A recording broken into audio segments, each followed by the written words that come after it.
नमस्कार, आप देख रहे हैं छत्तीसगढ़ का साप्ताहिक मौसम पूर्वानुमान का बुलेटिन मौसम तक चैनल पर। मैं हूं देवेंद्र त्रिपाठी।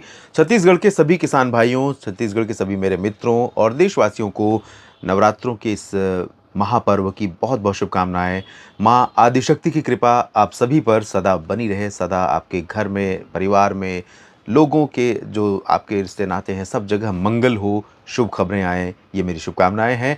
और आगे बढ़ें, अगर बात करें सप्ताह भर के मौसम की, तो दोस्तों आज 16 अक्टूबर है। 16 अक्टूबर को ये वीडियो मैं रिकॉर्ड कर रहा हूँ। 16 से लेकर 22 अक्टूबर के बीच में छत्तीसगढ़ में क्या बारिश होने की संभावना है? क्या जो संभावना दिख रही, संकेत दिख रहा है, जिसका एक ज़िक्र मैंने किया था अपने इसी चैनल पर एक बुलेटिन में, जिसमें साइक्लोन की संभावनाओं की बात की थी कि अरब सागर और बंगाल की खाड़ी दोनों जगहों पर सिस्टम बन रहे हैं।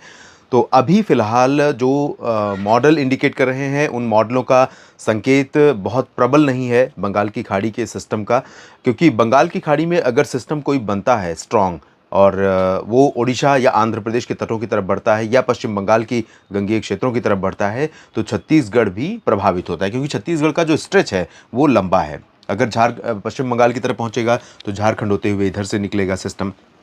अगर उड़ीसा की तरफ आएगा तो मध्य क्षेत्र प्रभावित होंगे, और आंध्र प्रदेश की तरफ आएगा तो ये जो दक्षिणी क्षेत्र हैं इन पर प्रभाव पड़ेगा। तो फिलहाल अभी सिस्टम के बनने के लिए कोई बहुत क्लियर इंडिकेशन नहीं मिल रहे हैं, जो कि बंगाल की खाड़ी में दिख रहा था।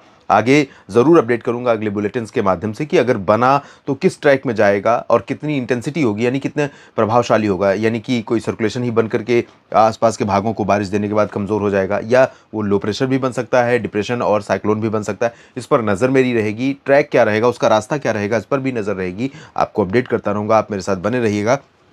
फिलहाल इन परिस्थितियों के बीच में मानसून एक तो वापस लौट चुका है पूरे छत्तीसगढ़ राज्य से, और अब पोस्ट मानसून सीजन चल रहा है। तो अक्टूबर में शुरुआती जो समय रहा, इस दौरान सामान्य से कम वर्षा रिकॉर्ड की गई छत्तीसगढ़ में, देश के तमाम राज्यों की तरह ही। और अब जो संभावना है वो ये है कि 16, 17, 18, 19 ये 4 दिन, शुरुआती जो 4 दिन हैं सप्ताह के, इस दौरान छिटपुट बादल आपको दिखाई देंगे। छिटपुट बादल मतलब कि अगर आपको हो सकता है सूरजपुर में बादल दिखाई दें, तो अंबिकापुर, सरगुजा, जशपुर में ड्राई वेदर रहे, कोरिया और बलरामपुर में भी शुष्क मौसम और साफ मौसम रहे। इसी तरह से पूरे राज्य में इन 4 दिनों में छिटपुट बादल दिखाई दे सकते हैं कहीं-कहीं पर, और कहीं-कहीं पर कुछ बूंदें पड़ सकती हैं। वो बहुत प्रोबेबिलिटी नहीं है, बहुत प्रोमिनेंट प्रोबेबिलिटी नहीं है।